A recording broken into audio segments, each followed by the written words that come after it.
Welcome to Podcash, the portable professional development podcast from Cash Alumni.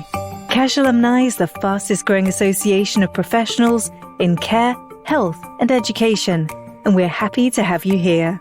This is where you'll hear from specialists and experts from across our network. Here's what's coming up. What I do know that as individuals, we need to think about our own personal growth and our own personal development. If we don't develop personally, we don't develop professionally. Let's jump into this week's episode. I'm really chuffed to be able to say that today I'm talking to Alison Featherbe, who spoke at our recent event, and I'm dead excited to be able to catch up on a more conversational basis today. Alison, for anyone who wasn't at our event, do you want to just let them know a little bit about who you are and what it is that you do? Thank you. Lovely to talk again. So my name's Alison Featherbe and I'm an early years consultant and trainer, and I help and support owners, leaders and managers who are delivering the EYFS so that they feel confident, well-informed. I'm able to provide training and support for their teams. I consider myself sort of a critical friend. So I have been in early years for over 35 years. So I know where you are, and I'm able to take that point and to help you and move you and your team forward. It sounds a little bit like you're a bit of a professional supervisor person, to come in and people have supervision or time where they've got someone to chat to. Is that the role that you play, but on a freelance basis? That's a really good explanation of it's just one of the things that I do. But I really recognise that private, voluntary and independent providers often don't have anyone to talk to. When they go home at the end of the day, nobody wants to hear what a difficult day it's been. Sometimes the people that we live with are unable to solve all of our problems, but we all need a debrief at times, and we need a trusted source to go and chat that over with. Somebody that's been there, seen there, done it, maybe a bit further down the line, somebody that could mentor and coach so that they can help you to solve your problems and to think about ways of addressing those issues that come up naturally from day to day or term to term. We know that the role of the local authority has changed very much over certainly the last few years, and there often isn't a point of contact to reach out to. So yes, when you lead and manage, sometimes you do feel very alone. Some people have really strong senior teams and they're able to bash those things around and to solve their problems together.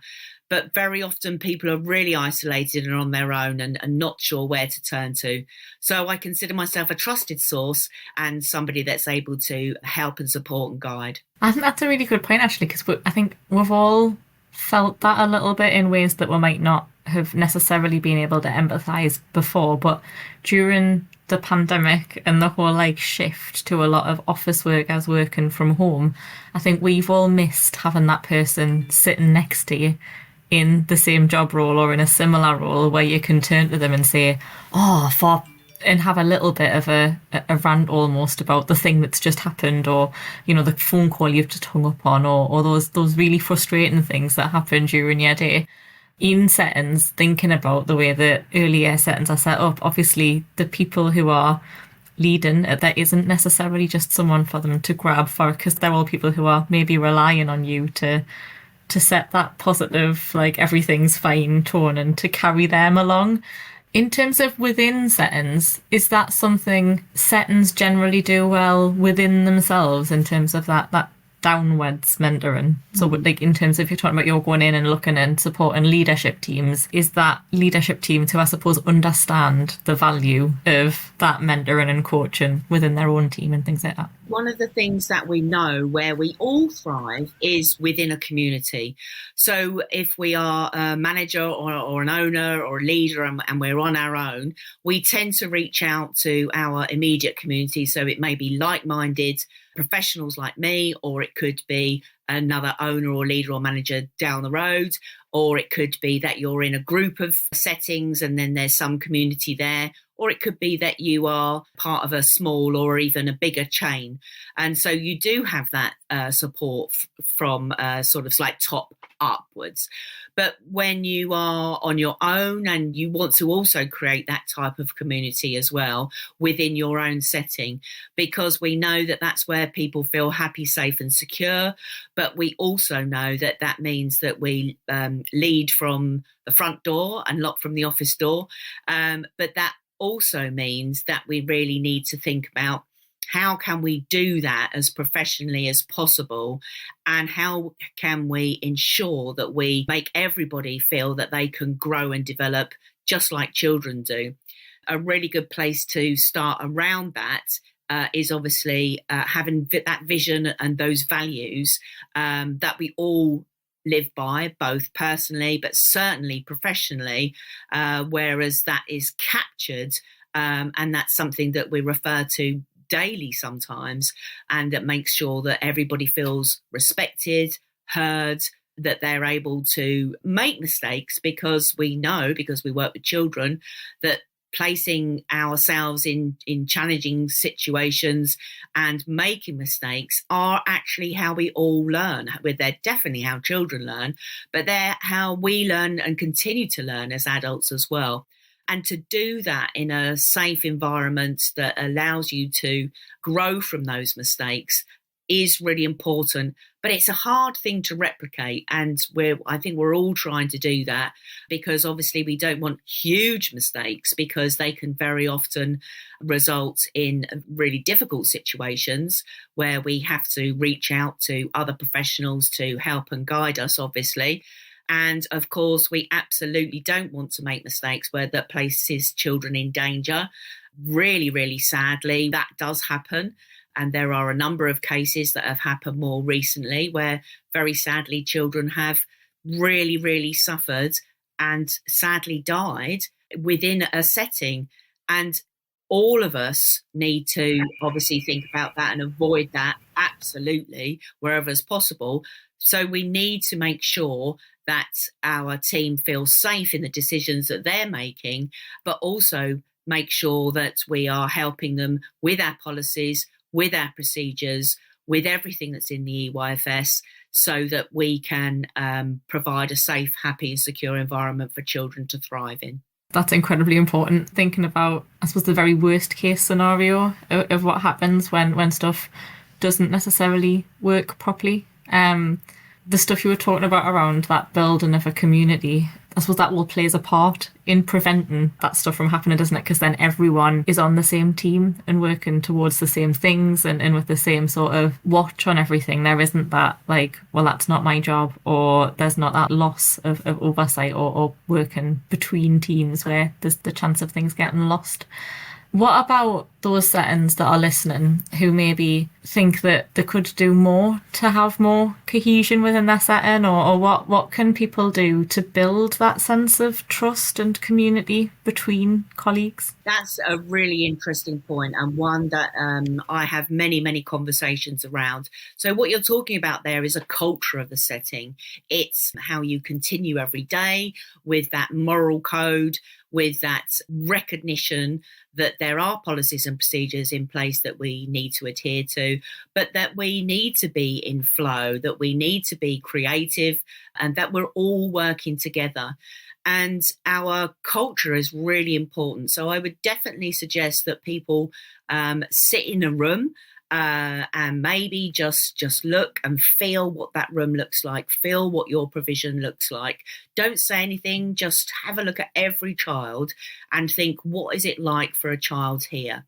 And if we do that, we need to do that where it's a situation where our team don't turn into a practitioner, that they're not always all of the time. Something that I bring into my training is, what sort of practitioner are you or educator are you when no one is watching?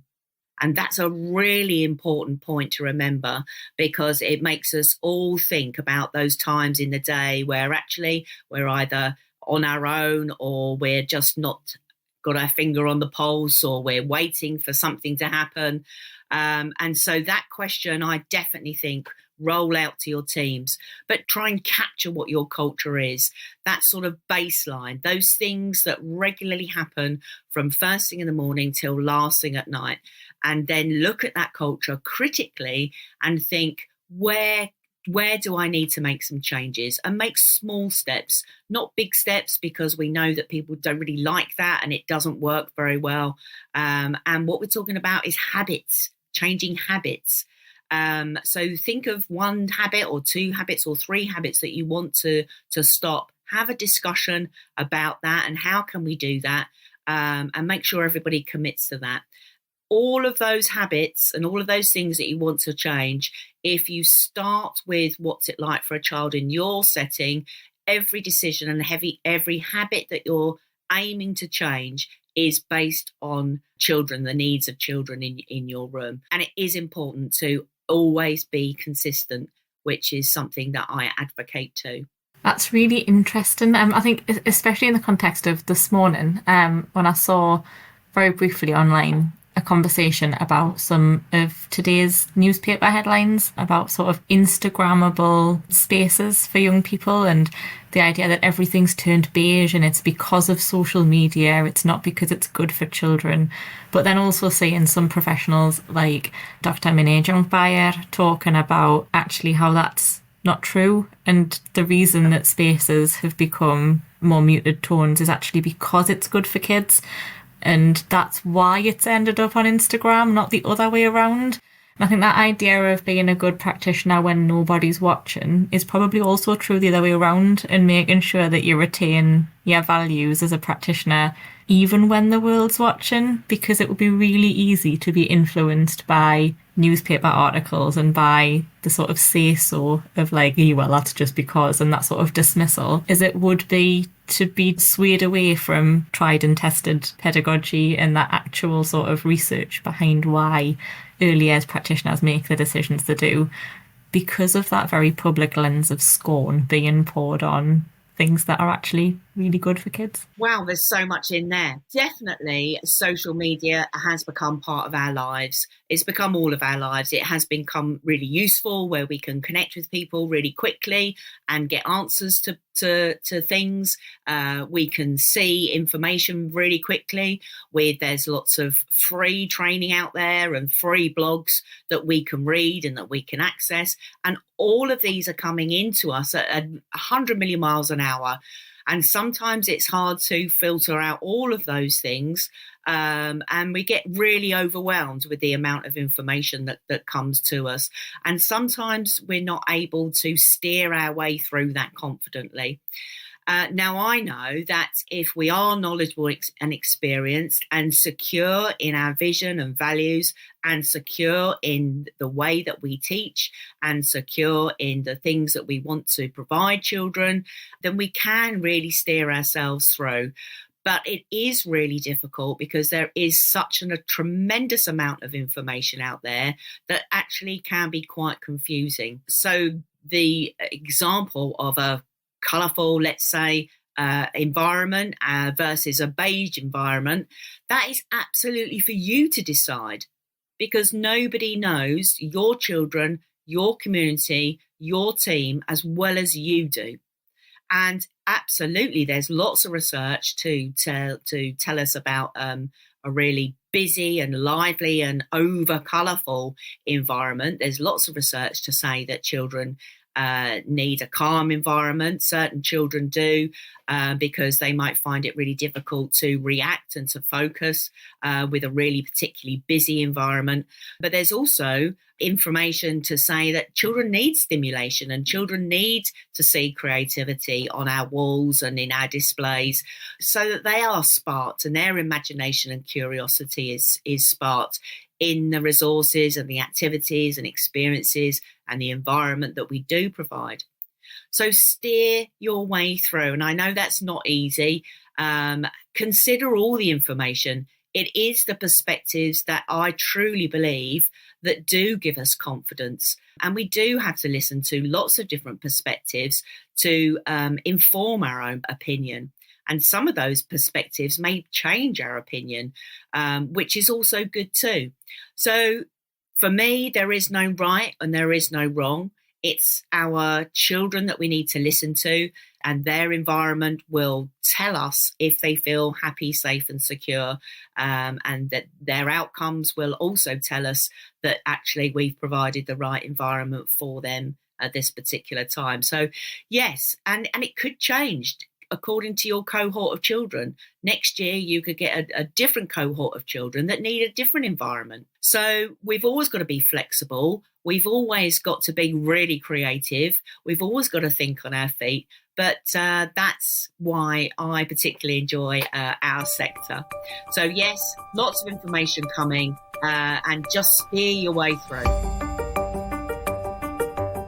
This is Podcash, brought to you by Cash Alumni. For job search and careers advice in care, health and education, why not try our state-of-the-art Skillzminer AI tool? Skillzminer is under the Careers tab of cashalumni.org.uk. That's cashalumni.org.uk. Speaking to our members and extrapolating out them as the sort of whole sector, I'm always really taken aback by how little early years practitioners think of themselves and their skills in terms of being professionals. When you think about how much early years professionals do and plan, and the sort of thought that goes into all of the interactions that they have and everything that surrounds what they do, that there is sometimes this I'm not important enough to make those decisions, and this deferral that happens. And I don't know whether that's like related to the messaging that early years professionals get, like through school, where there's this sort of like it's a lesser career path almost, or like I don't know what causes it. And I suppose you can now see early years professionals starting to share more of their own practice on things like social media, which I think is one of the really nice side effects almost of social media, that there is so much practice sharing and so much look what I've done over here, for people to be able to cherry pick the bits that they want to take from it. For sure, that is really nice to see other people's environments and other things that they've set up. But I would urge people to steer away from what other people, and what I've certainly called, is a Pinterest pedagogy, where we're looking at people's environments, and they're certainly one thing about, tough spot trays. And we're looking at how very clever people are when they set up a farm with Weetabix that stand on edge and look like fences, and a lovely pathway through, and cows strategically placed. And boy, does that look really lovely.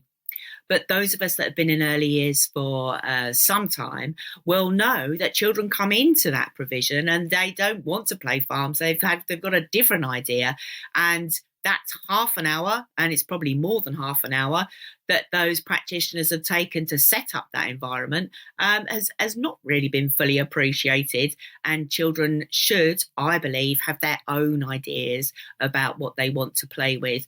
And it's up to us as educators, teachers, practitioners to see where children are at, see what they're interested in, and provide those teachable moments, those rich opportunities that we can absolutely do. So I do believe that children need to be creative, and they need to use their imagination and think about what they want to play with. I can remember being bored as a child and thinking, right, what shall I do today? And actually, it's a really exciting place to be, because it challenges you.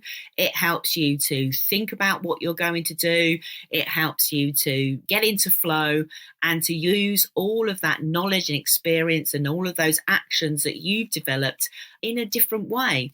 So yes, let's get back some of that thinking. Let's get back that imagination, because we know that those children really are going to need that in the years to come. Yeah, that makes sense. That idea, I suppose, that in amongst all of that good practice, there will be some people who are out there doing it for the likes and sort of setting things up sort of for the wrong audience rather than for the kids, but for the Instagram audience or for whoever else is there. But you are equally also always going to get those kids who come in and pick up a car and use it as a phone, or any of those sorts of things that happen where like they will always use their imaginations to do whatever they're going to do with that environment. I think one of the things that you just said that was really important or interesting is the bit about that being half an hour that practitioner has taken to set that environment up, it's not going to be appreciated.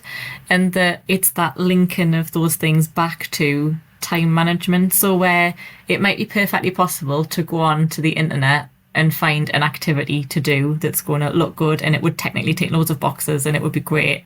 It's about thinking that whole thing through, like, actually, what are we going to get out of this? What is it going to satisfy? Who is it going to help? Will it help little Timmy? Will it help John? Will it help, I don't know what kids are called now, I don't have any. So those things, like, versus how long is it going to take, and actually how could I spend that time if it wasn't doing this? Do you have much experience of that side of things, of thinking about that actual time management aspect and actually what are you getting out of the day? What I absolutely do know is that anyone who works in early years really appreciates the value of play. And we all play as adults still, hopefully too, and we all understand what that fun feels like, what that real intense flow feels like when we ourselves are playing. But what we do when we're working in the sector, we really want to be a play partner. We want to play alongside and with children, and bearing in mind that balance between obviously interacting or interfering that comes with knowledge and experience. But creating something together with a child is so valuable. We get lots of rich information and lots of open-ended discussions and begin to really think together about what we can work on, what we can provide, how we're going to solve the problems. And if we model being a play partner with children, what we do know is that they will model being a play partner with other children, maybe of different ages, of different stages. And that, of course, is hugely beneficial to creating citizenship and helping children to work together, because we absolutely know that that's going to be a skill that they really will need moving forward as well. As for time management, I think sometimes we are amazed at how long things take us. So monitoring that is a key part of helping us to move forward. I certainly would advocate people keeping a close check on their time and then having a look at that information and looking at those numbers and thinking, okay, where is my time mostly spent? Now, if you look at that, where that time is mostly spent, and you think, okay, so what value did that provide? And it provided very little value. We all have a certain amount of time in the day, and you have to think to yourself, okay, all of that time was spent doing that, and there was no huge outcome or no value to the children that I'm providing care and education for, or no value to my team. Some of the things that we have a little amount of time for can be hugely valuable. So like a teachable moment can take seconds, where you talk to a child and say, I wonder what you're going to do with this, and use that rich, sustained shared thinking that we have. That can take seconds, but the value of that is absolutely huge and enormous. So why not think about your time, think about how you're using it, monitor it over a week, or even monitor it over a couple of weeks, and try and identify where your time is most spent, and then really look at the value of that. And then honestly, our mindsets do shift. And we know that recently because we've had a big shift in the amount of time that we spend on paperwork. I saw about the stuff about the paperwork shifting, and I was absorbed in loads of interest in online conversations between practitioners about them. What was really interesting about what you just said was talking about adults and thinking about that sort of being like partners in play. What about adults who struggle with the concept of play for themselves? I know loads of adults who gave up on playing, and loads of adults, I suppose, like myself, who didn't really know how to play as kids and sort of figured it out as we got older, and learning that there's loads of different things that can be play. Like I love a tinker on with something, or a making of something with macrame or something like that, where there's still an objective, but I get to play to get there and do that weird, like non-work problem solving. What can adults do to figure out that value of play for themselves so that they can then embed that? Because you can't really be a partner in play unless you know how to do it. If that was me, I would be thinking, okay, where do I feel happiest, safest and securest? Where am I in flow? where do I is all my well-being box ticked? What am I doing either personally or professionally where I feel in flow? And when you're in flow, you can't hear anything that's going on. You're completely absorbed in what you're doing. Time flies out of the window. So, for example, I'm in flow at the weekend where I'm in my kitchen and I'm cooking and I'm opening all the cupboards and I'm mixing things and I'm looking at a recipe. I'm probably listening to something as well. That's my happy place. And I love doing that. And that for me is my play. That's what I'm doing. I'm totally absorbed. It's taken me sometimes out of my comfort zone because I have got a new recipe book and I'm not sure what this recipe is going to turn out like, or I'm not sure if anybody's going to enjoy it. And sometimes I need to think, oh, I haven't got that particular product. Now I need to go to the shop. And sometimes it's frustrating and sometimes it doesn't work out. But I've learned and I've been in flow and I've enjoyed that experience. And it meets all of my needs. And I know that every practitioner and every educator has been through a totally different journey into coming into the sector. But I do think it's one of the first conversations that we need to have and explore what play really truly is. Because yes, we do have to be a play partner. I do think there's a lot of value in being a play partner, but it's about being absorbed. It's about finding things out. It's about making connections. It's about all of those characteristics of effective learning that we know are so vital and so important. So talk to your maybe new team members if you don't know them yet, and ask them what they played with as a child. It's a really big indicator of people's journey and where they feel they're happiest. Ask them their interests. What do they do now in their spare time? I think they're really valuable questions because it helps us to get to know our practitioners. And we know, because we know the value of knowing children, we know that that's hugely important as well. So yes, ask people what they played with as a child. It's a really big indicator of their knowledge and experience. So, for example, sometimes I often get an answer, oh, I just played with Bratz dolls, or I just played with My Little Pony. But that's where people felt their happiest. That's where they were exploring. But it's also an indicator of what was going on at the time. And I'm sure you could guess sort of how old roughly those people were. Sometimes I hear people that, oh, we were always out. We were never inside. We were always climbing trees. Or I loved playing in a group with children, and we'd do hide and seek around our clothes and things like that. And that's a big indicator of their experience. For sure, it's an indicator of how they were brought up as well and the sort of things that were around at the time. But play is hugely interesting. And I think people still haven't got to the bottom of why it's so interesting and why we need it. But I know that children really do learn that through their play. And it's up to us as adults is to acknowledge, respect, appreciate that, and to help children to push themselves, to know that they can do more and to find out more and to pin that knowledge onto what children are interested in. And then we know that our job is done for that day. And then we think about the exciting things that can happen the next day. That's great. I like the idea that children learn best through the things that already interest them. And I know I learned loads of maths when I was at school through dinosaurs, and like thinking about like how many bones a dinosaur had in its spine and all of those sorts of things. Also, listening to you talk so passionately about cooking and spending your weekends in the kitchen made us think about all the ways that you could bring that into a setting in terms of like tying it in with STEM and tying it in with all of these other, I suppose, big ticket educational items that you don't think about, but through the thing that you're interested in. Do you think that practitioners bringing their own hobbies into a setting is usually a good thing. It certainly is, because that's where our knowledge is, and that's where our experience is, and that's where our confidence is as well.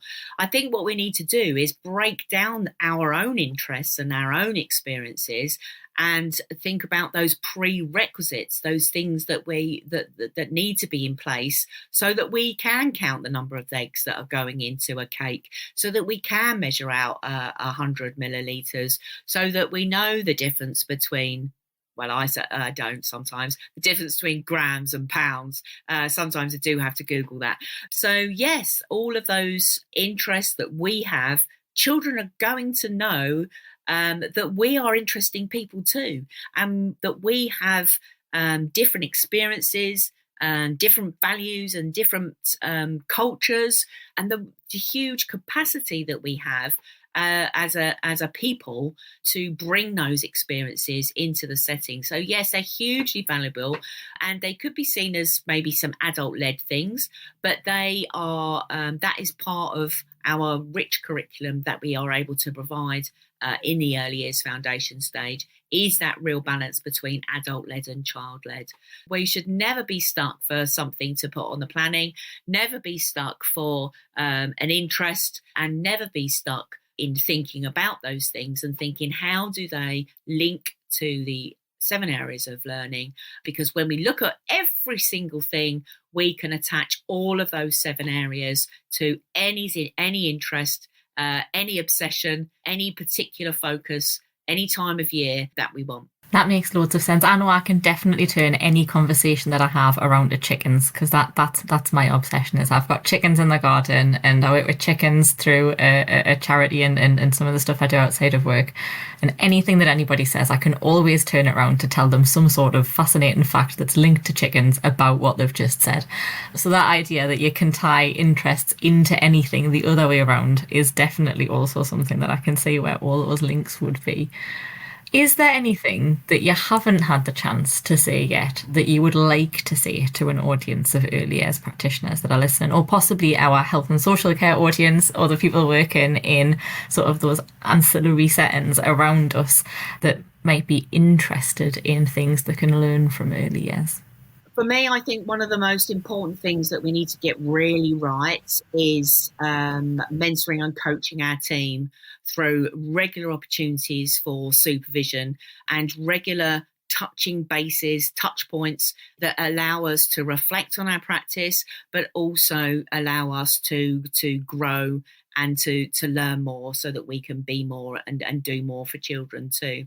So those regular touch points are really important. We need supervision that is going to obviously talk about individual children and making sure that we're meeting those needs. But supervision is also there to address any issues as they arise. So our leaders and managers need to feel confident that that's the time where we maybe address some issues and have a reflective and professional discussion, bringing it always back to what does this mean for children? Because, for example, if people aren't consistent or they are really involved in something different, so they need to really think about their own practice and growing and developing themselves too. So one of the most important things to discuss in supervision is having a goal. Where are all of your individual practitioners or educators? Where are they going? We all need a goal. We all need to think about that. Where are we going in? Where do we want to be next year? Where do we want to be in 3 years? Because if you want to be a room leader, or if you want to be a manager, or if you want to have your own setting, or if you want to not be in the sector at all, everything that you do every day is guided by that goal. And we need to do that for children as well. Children love to have goals and things to work towards, but we're all working towards something, a vision of our own, what we want to be like, who we want to be like. So have those rich discussions in supervision. Make sure your team have clear personal or professional goals that they're working towards. And then every mentoring and coaching and support and signposting that you're able to give them makes them feel that they've been heard and listened to, and gives everybody a reason for jumping out of bed in the morning and arriving at their earliest provision full of vim and vigour, and ready to start the day. It's important. You mentioned like sort of the different things that people want to do and having goals across different things. What I'd add to that is that people don't have to have necessarily goals that are about that one progression. It might be goals that they want to get really good at understanding neurodiversity, or maybe they want to get really good at understanding the role of nutrition and physical activity in a setting, or any of those things. Because I know that, again, massive generalisation, but you early years practitioners are really good at thinking about other people and developing other people and sort of how great other people are at things. But sometimes you're not so great at looking at yourselves and where you want to be. Maybe you think it's a bit selfish to think about progression or your own career or any of those things, but you can still set those goals and have goals that are about your development within the role you're currently in, to be better at serving a particular area of it or any of those things. And that might naturally lead to some of that other type of progression in terms of career or other things, or lead you in directions that you didn't necessarily know existed. Our goals should be our own, because if I was given a goal to be a chess master, that I would have absolutely no interest whatsoever. I wouldn't know where to start. I wouldn't be motivated. I wouldn't be inspired by any chess master to do that. That would absolutely not be my interest. What I do know that we really need as individuals, we need to think about our own personal growth and our own personal development, because I know that if we don't develop personally, we don't develop professionally. I would encourage everybody to be on a personal journey, and sometimes that can be difficult, sometimes that can be easy, sometimes it can be overwhelming. But looking at ourselves as individuals is really important, because that does help us to grow professionally too. So yes, those interests need to be written by that individual person, and we can help them and guide them to help them to realise their goals. Thank you very much for talking to us today and for chatting us through all of the, I suppose, different pieces of insight that we can thread together through that very short conversation about some of the different things that you do when you're working with settings. I know that we will hear more from you, because you are going to be involved with Cash Alumni as we go forward and writing some more things for our audience, which we're very, very excited about. And if people have enjoyed this conversation, obviously they can also find the rewatch of the event about navigating rising costs that you spoke at for us on the Cash Alumni website. Do you want to tell people where they can find you in terms of your social media and your website in case they want to find out more? I do have a website. It's alisonfeatherbe.co.uk. I love being on social media, so I'm most prevalent, I think, on Twitter, which is at Ali Featherbe. I have a Facebook page, Alison Featherbe Learning and Development. I have an Instagram page, which is my challenge, and I know I need to get that much better on Instagram. So that's Alison Featherbe _ the earliest mentor, I think. But you should be able to find me there. And of course, I'm on LinkedIn too. I'm definitely not on TikTok yet, not on YouTube yet, and I haven't got my own podcast yet. But all of those things are things that I'm really looking forward to, because there's always something else to do, always something else to learn. And that's what I really like about being in this sector. Thanks for listening to Podcash. If you enjoyed it, please follow or subscribe on your podcast app so you never miss an episode. You can also watch many of these conversations by heading over to cashalumni.org.uk and going to the CPD and best practice section of the site. That's cashalumni.org.uk.